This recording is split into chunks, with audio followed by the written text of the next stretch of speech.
September 23rd, 2024, and we have another new temperature update for you. So the temperature at 6 p.m. was 69 degrees Fahrenheit for the highest. That's what I'll be using for today, which means per our chart we'll be switching from gold to yellow. See, that's another different color, so I'm going to make a recording of that. The reason why I wasn't recording, you all know, was because we had the same temperature for a long time, and my camera is shaky because little helper is shaking it. So please forgive me.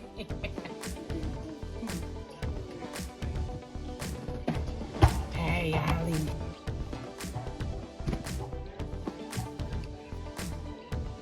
Ali, get out of the table, or under the table, or foot. All right, our word of the day is the word rain. Rain, as in rain. It kind of goes with the temperature right now. It's been raining. Well, not right now. It rained last night, and then it rained early in the morning. And my rain is cloudy. So rain in Nzema is ezuli. Ezuli. In Fanti, it is insuto. Insuto. In Chi, it is esuoto. Esuoto. So esuoto. So that is our word of the day. And I'm going to continue with our blankets. It's unraveling.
much. We are at the end of today's video.